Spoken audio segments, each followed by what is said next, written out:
সর্বপ্রথম কিয়ামতের ময়দানে নামাজের ব্যাপারে আপনাকে আমাকে জিজ্ঞাসা করবে, নামাজের হিসাব দাও। অথচ বাঙালি নামাজের খবর নাই, কিন্তু টুপি কাটা সুক্কানা নেশা হাত বুখনা নাবিদ এরে বাবা রে, এগুলা নিয়ে দৌড়াদৌড়ি খরচ। নামাজ গেছে কই? নামাজ লাগে না, ইমান থাকলেই হয়। ইমান আছে, ইমান আছে। নামাজ সর্বশ্রেষ্ঠ ইবাদত, নামাজ সর্বশ্রেষ্ঠ ইবাদত। নামাজ ছাড়া ছায়ের পয়সার কোনো দাম আল্লাহর কাছে নেই। আমরা সমাজে দেখবেন কিছু মানুষে কয় লোকটা অনেক ভালো, আমার কাছে হুজুর দোয়া করেন, কিতা করতাম, দোয়া করেন, অনেক ভালো।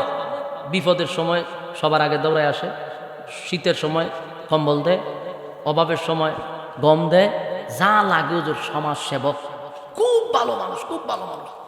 নামাজ পড়েন, নামাজটা পড়ে না, এমনি ভালো। এমন ভাবে লারা বাইরে নামাজ দিয়ে পড়েন, এটা কোনো দোষই না, বাস্তব নামাজ তো বেশ কি মেরে ওইটা সমস্যা নেই, এমনি ভালো হুজুর, ভালো দোয়া করেন, যখন বোঝা এটা কোনো দোষ না। আচ্ছা একটা গল্প কই, আপনার বিরক্ত হইতেছে? বিরক্ত হইয়েন না, যুক্তিটা মিলে কিনা দেখেন। বিদেশ থাকে এক বেচারা, মারে ফোন দিয়া বাপরে ফোন দেওয়া, আমি তাড়াতাড়ি বউ দেখেন বিয়া করতাম, আমার কিন্তু সময় 2 মাস, আমি বউ দেখুন না বিয়া করুন। কয় কথা ফুট, ঠিক কথা কইছস, তুই আয়া বউ রেডি পাইবে, ঠিক আছে। মা বাপে 10-15টা গটক লাগাই দিছে টাকা বেশি দিয়া, বউ দেখবি, এবং যে বউ দেখবি 1000-এর মধ্যে একটা হইতে হইবে। গটক ঠিক আছে, টাকা বেশি পাইছি, দরকার বলে গিয়া লুই মু বড় লোকের মাইয়া একটা, বাস চতুর জ্বালায় লাগাই দিছে বউ দেখ। এরপর এক গটকে ফোন দিয়া ভাই বউ একটা পাইলিছে, তাড়াতাড়ি আসো। আইলো, বউয়ের কি কি গুণ বলো? 1 নাম্বার হলো ঢাকা শহরের মধ্যে সবচেয়ে বড় ভার্সিটির 1 নাম্বার ছাত্রী, মাশাআল্লাহ বালা। 2 নাম্বার হলো গায়ের চামড়া 1000 মাইয়ার মধ্যে একটা মিশরি চামড়া, লাল চামড়া। কইটা তো তুকাইছিলাম, আচ্ছা ঠিক আছে, যা 2 নম্বর গুণ পাইলাম। 3 নম্বর কিতা? 3 নম্বর হলো বংশবালা, সম্ভ্রান্ত পরিবারের মহিলা, কইটাও চাইছিলাম। এরপরে কিতা কও? এরপরে হলো কোটি কোটি টাকার মালিক, বাপে টাকা কইতে হইব ডাস্টবিনে না ফেলাই দেয় এত টাকা, কাছে যা কিটাও চাইছিলাম। কহ এরপরে কিতা? এরপরে হইলো মাইয়া তো হাতের এমন কাজ পারে, চাইনিজ মাইনিজ সব বানাই নেয়, খাসা মুরগি বানায় এটার উল্টায় ফাল্টায় খাবার বানাই নেয়, এমন দক্ষ। কইটাও চাইছিলাম, নাস্তা উস্তা বানাইতে। আচ্ছা এরপরে কিতা? এরপর আর কিতা কইতাম, চৌকিটা হরিণের মতো বড় বড়। আর কিতা কো? চুল গিয়া ওই গটাত গিয়া লাড়াছাড়া করে। তুই তো আরো গুণ বলে, অনেক গুণ। এরপর আর কি গুণ কয়? এরপরে গুণ কিতা? মাইয়া ভদ্রতা, কথা কম কয়, খুব ভদ্র। তো সব চাইছিলাম, সব তো পাইলাম। কার কিতা? কার গুণের অভাব নাই। একটা সমস্যা আছে, এটা করার দরকার নেই। কি সমস্যা? না কোনো সমস্যা নাই, এমনি গুণের অভাব নাই, ছোট্ট একটা সমস্যা আছে, ওইটা না বাদ দিলাম। এতগুলা গুণের মধ্যে আর সমস্যাটা তুই এলাপ কিতা? এই বেটা তুই সমস্যা মাঝখানে ঢুকাইলে গেলে কইডার হইনা কিতা করতেন? ওই বেটা এতগুলা গুণ শুনছো, তার সমস্যা শুনতে গেলে ওই মেয়ে ঢাকা শহরের মধ্যে শ্রেষ্ঠ ছাত্রী ভার্সিটির মধ্যে। এরপরে মেয়ের লম্বা চুল, মেয়ের চোখ হরিণের মতো, মেয়ের চামড়ার কালার মিশরি কালার, আমেরিকান কালার, সাদা চামড়া। এরপরে চোখ একটা হরিণের মতো, মেয়ের সম্ভ্রান্ত পরিবার, কোটি কোটি টাকার মালিক, কত গুণ, গুণের কোনো শেষ নাই। ছোট্ট একটা দোষ আছে, এটা মাঝখান কইয়াল ইসলাম আছে, যাক এটা বাদ, এটা হুনার দরকারই নেই। জামাইয়ের বাপে কো বাইরে দুষ্টা কিতা আমার একটু খ গটে কয়, মিয়া আপনি তো মারাত্মক শেষরা মানুষ, এতগুলা গুণ কইলাম, আপনি দুষ টুকাইতেছেন। দুষ একটা মুখে দায় পড়ছে, কি ছোট্ট একটা দুষ আছেন, এটা এখন খোয়ারই দরকার নাই। জামাইয়ের বাপে খালি কয় এটা একটু কিতা আমার একটু একটু কইলা, গঠকে কয় এটা খোয়ারই দরকার নাই। এর মুলাইতে মুলাইতে মুলাইতে মুলাইতে কস না বেটা, না এতগুলা গুণের মধ্যে এত গুণ এত গুণ এত গুণ, একটা দুষ এটা উন্না কিতা করতেন, কোন এটা শোনা দরকার। গুণ দুষ্টা হইল মাইয়াটা যে রাত্রে কই যায়, এটা তো খাই পাওয়া যায় না। মাইয়া রাত্রে কই যায়, এটা তালাশ করে পাওয়া যায়। সকালে যায় আওলা বেশে ভাগলের মতো আয়, লক্ষণ খারাপ। জামাইয়ের বাপে মাথা দাঁত দিয়া সব বনাশ করে লেছে। আচ্ছা আপনারা আমার একটা জবাব দেন, কোন পুরুষ লোক এই কথা শোনার পরে আর বিয়া করার আগ্রহ জাগবনি? ভালো বংশের ছেলে বিয়া করব কেন? বিয়া করতো না, এতগুলা গুণ। বলুন এই একটা দোষে সব গুণ আর রইছিনি? কইবে তোর গুণের গোষ্ঠী গিলাই, যে কথা শুনাইছ আর গুণের দরকার নাই। কথা কয় না দি? মেয়ের হাজার হাজার হাজার গুণ আছে, কিন্তু একটা দোষ হলো রাত্রে হয়ে যায়, তো পাওয়া যায় না। এই কথা শোনার পরে কবে তোর গুণের গোষ্ঠী গেলে আমার গুণের দরকার নাই, যেই কথা শোনা বিয়া করার দরকার নেই। ঠিক নেই?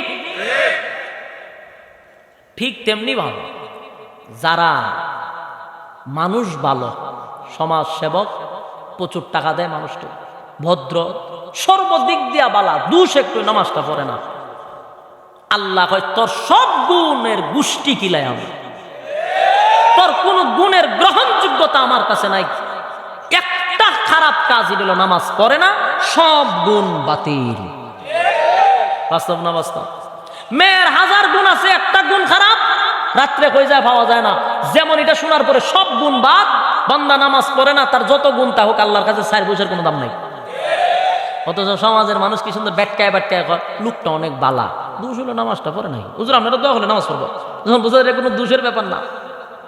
জানি না রে কেনের গুণের ব্যাপারে আল্লাহ কয় এই গুণের 4 পয়সারও কোনো মূল্য আমার কাছে নেই। সর্বপ্রথম কিয়ামতের ময়দানে নামাজের হিসাব হবে, অথচ নামাজের ব্যাপারে আমরা এত তুচ্ছ তাচ্ছিল্য, এটারে কোনো গ্রহণযোগ্যই মনে করি না। যুবক ভাই, অথচ তোমার বোঝা আমার বোঝা দরকার। পৃথিবীতে যত ইবাদত আছে, যত আমল আছে, যত বিধিবিধান আছে, সবগুলা আল্লাহ জমিনে পাঠাইছে। বলুন কোথায় পাঠাইছে? নবীর কাছে জমিনে পাঠাইছে। যত ইবাদত আছে সব ইবাদত জমিনে পাঠাইছে, শুধুমাত্র একটা ইবাদত নামাজ জমিনে পাঠায় নাই গো। এই নামাজটা আমার নবীরে 7 আসমান টপকাইয়া, সিদরাতুল মুনতাহা টপকাইয়া, আরশে আজিমে নিয়া বন্ধুরে বন্ধু নামাজ হাদিয়া দিছে। সুবহানাল্লাহ, বাড়ি গিয়া হইবে। যুবক ভাই, বন্ধুরে বন্ধু হাদিয়া দিছে রে, পয়গম্বরকে জমিন থেকে 7 আসমানে উঠাইছে। 7 আসমান টপকাইয়া সিদরাতুল মুনতাহায় গেছে, সেখান থেকে আবার আরেকটা বাহন দিয়া আরশে আজিমে নিছে। বন্ধুরে বন্ধুর পাশে বসাইয়া বন্ধুরে বিদায় করার সময় আল্লাহ বলেন, বন্ধু বন্ধুর বাড়িতে আসছেন, খালি হাতে আপনাকে ফিরাইয়া দিব না, আপনারে একটা হাদিয়া দিব। সুবহানাল্লাহ। নবীজি হাদিয়া দিব আপনাকে, আমি হাদিয়া দিব। এই হাদিয়াটা হলো 50 ওয়াক্ত নামাজ আমার নবীরে হাদিয়া দিছে। কত ওয়াক্ত? 50 ওয়াক্ত নামাজ পয়গম্বরকে হাদিয়া দিল। সেই 50 ওয়াক্ত নামাজ লইয়া নবী তো আনন্দের সাথে গ্রহণ করলেন। আনন্দের সাথে গ্রহণ করার পরে যখন শুরু করলেন যাত্রা, তখন মুসা নবী কয় দাঁড়ান, কই যান? বলে হাদিয়া পাইছি। কত রাকাত? 50 রাকাত। সর্বনাশ করে লিছেন। সর্বনাশের কেছে আর সর্বনাশ, 50 রাকাত লইয়া যান আপনি। আমার উম্মত যে বেজুইতা উম্মত আছে, ইডিরে ফুবে হইলে বইস পেয়ে গেছে, আর কি পরিমাণ হায়াত পাইছে, এর ভরো নামাজ পড়ছে না, আর আপনি 50 ওয়াক্ত নামাজ লইয়া যান আপনার উম্মতের লেগে তেখাম সারছে। তখন কি করতে হবে? তাড়াতাড়ি যান, ক্ষমাই লইয়ান, ক্ষমাই লইয়ান। নবী আল্লাহর কে হইলে কিতা করতে হবে? মুসা নবী 2টা কতে নেন, কমাই নেন, 5 ওয়াক্ত কমাই দিছে। আবার গেছে মুসা নবীর কাছে। মুসা নবী কই খামটা কিতা করছেন? আপনি তো আবার লই আইছেনি 45 রাকাত, সম্ভব না তো, আবার যান। নবী আবার গেছে, আল্লাহ আবার 5 ওয়াক্ত কমাইছে। 9 বার আপ ডাউন করাইছে। কতবার? এই আপ ডাউনের মধ্যে কষ্ট না, বরং ফায়দা আছে। ফায়দা কিতা? 9 বার আল্লাহর সাথে দিদার হইছে। সুবহানাল্লাহ। বাড়িতে দিয়া আপ ডাউন দিয়ে করছে, এতে ফায়দা আছে। 9 বার দিদার হইছে। এবার যখন 45 ওয়াক্ত শেষ, 5 ওয়াক্ত রয়েছে, মুসা নবীরে কয় কিতা করতাম? মুসা নবী কই 5 ওয়াক্ত লইয়া যায়েন না, আরো কমান। আল্লাহ নবী কয় দাঁড়ান, আপনি যেইভাবে আমার আপ ডাউন করাইতেছে, ওহন যদি খালি যায়, প্রতিবারের ন্যায় আল্লাহ যতবার গেছি 5 ওয়াক্ত করে কমাইছে। 5 ওয়াক্ত করে কমাইছে। এখন যদি যাইতে কমাইতে গেলে আগের মতো যদি কমাইতে 5 ওয়াক্ত কমাইলে আমার নামাজই নাই, তাহলে হাদিয়া সারা যেমন লাগবে।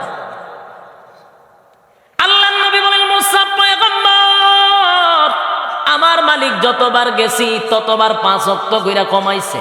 এখন যদি আবার 5 ওয়াক্তর মধ্যে কমাইতে যাই গো, আমার আল্লাহ 5 ওয়াক্ত কমায়া দিবে, শেষে আমি হাদিয়া ছাড়া যেতে হবে না। আমার লজ্জা করে, আমার লজ্জা লাগে আর আমি আল্লাহর কাছে যাব না, 5 ওয়াক্ত লইয়া আমি চলে যাব, আমার উম্মতকে হাদিয়া দিব।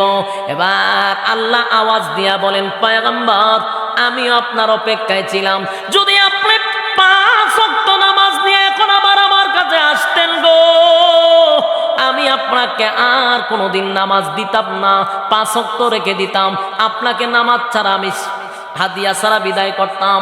কিন্তু আপনি নবী না আয়েশা ভালো কাজ করেছেন, আমি আল্লাহ এটার প্রতি খুশি হইছি। আর শুনেন, 50 ওয়াক্ত নামাজ আপনাকে দিছিলাম, কমাইতে কমাইতে আপনি 5 ওয়াক্ত নিছেন, 45 ওয়াক্ত ক্ষমা করছেন। আগা নবীজি বন্ধুর বাড়িতে বন্ধু আসছেন, আপনি যতই হাদিয়া কমান, 50 ওয়াক্তের মধ্যে 45 ওয়াক্ত কমাইছেন, আর 5 ওয়াক্ত কমানোর জন্য আপনি আসেন নাই, এতে আমি আল্লাহ বড় খুশি হয়েছি। কিন্তু যাই না রাইকেন, আমি ডিউটি কমাইছি, আমি বেতন কমাই নাই। 45 ওয়াক্ত কমাইছি গো নবী, বেতন কমাই নাই, বেতন কমাই নাই। বন্ধুর সাথে তো আমি এমনটা করতে পারি না, আমার বন্ধুর আলাদা মর্যাদা, তাই আমি আপনারে ঘোষণা দিলাম, 5 ওয়াক্ত নামাজ লইয়া আপনি উম্মতের কাছে চলে যান। 5 ওয়াক্ত নামাজ যদি উম্মত পড়ে গো, আমি আল্লাহ ওয়াদা দিলাম 50 ওয়াক্তের সওয়াব প্রত্যেকের আমলনামায় দিয়া দিব। এই একটা জবান বন্ধ রাখবেন না, জোরে কোন আল্লাহু আকবার, আরো জোরে কোন আল্লাহু আকবার। যুবক ভাই,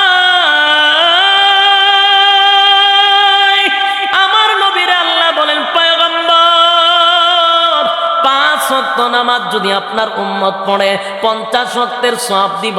আল্লাহ রাব্বুল আলামিন বন্ধুরে নামাজ দিতে গিয়া 7 আসমানে উঠাইছে, আর সে আজিমে নিয়া নামাজ দিছে।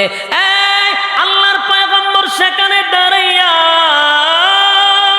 আল্লাহর কাছে বলেন, মালিক 7 আসমান টপকাই আপনি আমার আরশে আজিমে আনছেন, আমারে আইনা জান্নাত আর জাহান্নাম দেখাইলেন, আপনার সঙ্গে সাক্ষাৎ করলাম।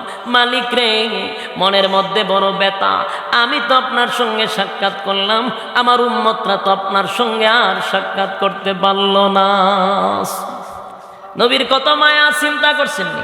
আমার নবীর কত মায়া গো, কত মায়া, কত মায়া। উম্মতকে আরশে আজিমে গিয়া বলে নাই। আল্লাহ বলেন, বন্ধু বেজার হইয়েন না, আমি আপনাকে বেজার করে দিব না।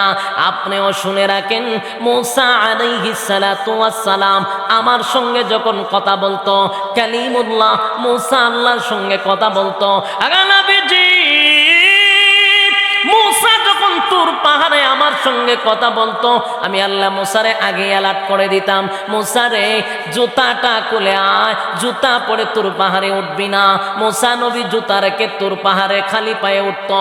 আর আমি আল্লাহ যখন মূসা পয়গম্বরের সঙ্গে কথা বলতাম গো, মূসা আর আমার মধ্যে 70,000 পর্দা থাকতো।